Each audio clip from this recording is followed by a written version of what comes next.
आज की कहानी है शालू नाम की एक लड़की की।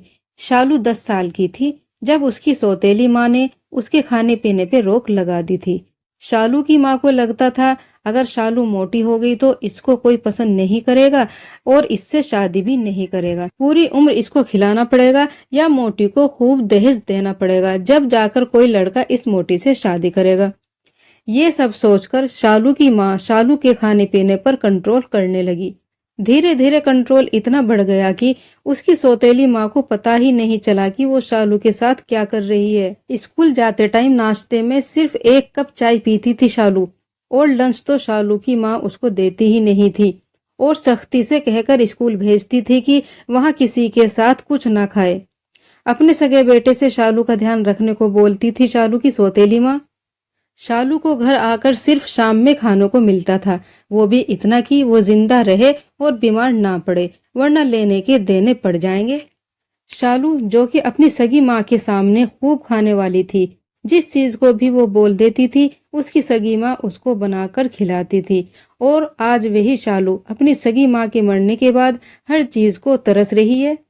शालू की हालत ऐसी हो गई थी, शालू अगर मन में कोई खाने की चीज सोचे तो मुंह में पानी आ जाता था, और अगर किसी को खाते देखे तो मुंह से पानी बाहर आ जाता था। ऐसे ही दिन बीतते गए और कब शालू बचपन से जवानी में ढल गई पता ही नहीं चला। शालू जो कि बचपन में बहुत खूबसूरत थी, जवानी में हूर की परी जैसी दिखती थी। 12वीं पास होने के बाद उसकी सौतेली माँ ने कॉलेज के लिए मना कर दिया। कहने लगी अब पढ़ाई पर और खर्चा नहीं करना, शादी के लिए 12वीं बहुत है। शालू की माँ बोली कि मैंने जो तुझ पर इतनी मेहनत की है आज वो दिखाई दे रही है। देख शालू, तू अपने को शीशे में देख, पतली दुबली कितनी खूबसूरत लग रही है, कोई भी तुझे पसंद कर लेगा। और जहाँ लड़की खूबसूरत होती है वहाँ दहेज भी नहीं देना पड़ता।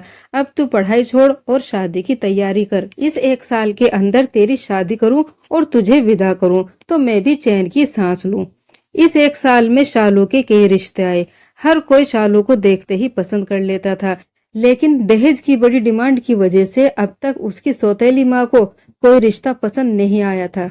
एक दिन शालू की सौतेली माँ का सगा बेटा अपने शहरी दोस्त को घर ले आया, जो देखने में हैंडसम था, खूबसूरत था और नौकरी वाला था। बातों से पता चला कि वो दहेज का लालची भी नहीं है। फिर क्या था, शालू की सौतेली माँ को ऐसे लड़के की तलाश थी। उसने जानबूझकर शालू को उस लड़के के लिए चाय लाने को बोला। फिर क्या, वो लड़का शालू की खूबसूरती और सादगी देखकर फिसल गया। उसने फौरन शहर जाकर अपने घर वालों को शालू के रिश्ते के लिए मना लिया। शालू बहुत अच्छी लड़की थी तो भाग्य ने उसका साथ दिया और उसकी शादी एक अच्छे लड़के से हो गई। बिना कुछ दहेज दिए शालू की शादी कराकर आज शालू की सौतेली माँ बहुत खुश थी। शहर की ससुराल में शालू का पहला दिन था। खूब सारे नाश्ते के साथ खाने में कई आइटम थे जिनको शालू देख रही थी। और जब ससुराल वालों ने शालू को खाने के लिए सबके साथ बिठाया तो पूछिए मत, शालू किस कदर खाने पर टूट पड़ी। जैसे बरसों की भूखी थी, लेकिन आज टोकने वाला नहीं था, तो इतना सारा खाना देखकर होश खो बैठी।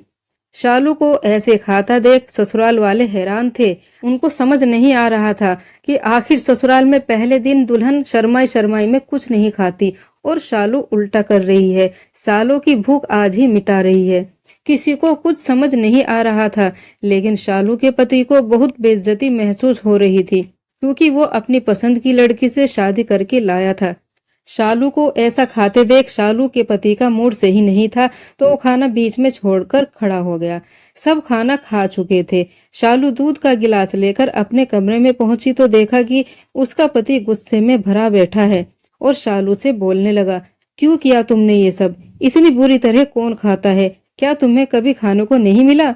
जी कहकर शालू ने अपनी सौतेली माँ की सारी बातें अपने पति को बताई कि किस तरह खाने और मोटापे को लेकर उसकी सौतेली माँ ने उस पे अत्याचार किए। मुझे माफ कर दो, शालू ने हाथ जोड़कर अपने पति से माफी मांगी। मुझे माफ कर दो, सालों बाद इतना खाना देखकर मैं होश गंवा बैठी, और आज मेरी सौतेली माँ भी नहीं थी तो कोई मुझे टोकने वाला नहीं था, इसलिए मैं खाती चली गई। शालू की बातें सुनकर उसके पति को उसकी सौतेली माँ पर बहुत गुस्सा आया और उसने शालू से कहा, आज से तुम आजाद हो, जितना चाहो उतना खाओ, जो मर्जी वो करो। तुम्हें यहाँ इतना प्यार मिलेगा कि तुम्हें अपनी सौतेली माँ के पास जाने की भी जरूरत नहीं पड़ेगी। तुम अगर चाहो तो आगे पढ़ाई भी कर सकती हो, अभी तुम्हारी उम्र ही क्या है। ये सुनकर शालू बहुत खुश हुई। देर से ही सही, शालू के जीवन में खुशियां तो आई। तो दोस्तों, क्या शालू की सौतेली माँ ने उसके साथ अच्छा किया या बुरा किया, कमेंट्स करके जरूर बताइए। और आज की कहानी आपको कैसी लगी ये भी जरूर बताइए। वीडियो को लाइक और भी ऐसी निजी जिंदगी से जुड़ी हुई और भी किस्से कहानियों के लिए चैनल को अभी सब्सक्राइब जरूर कर लीजिए।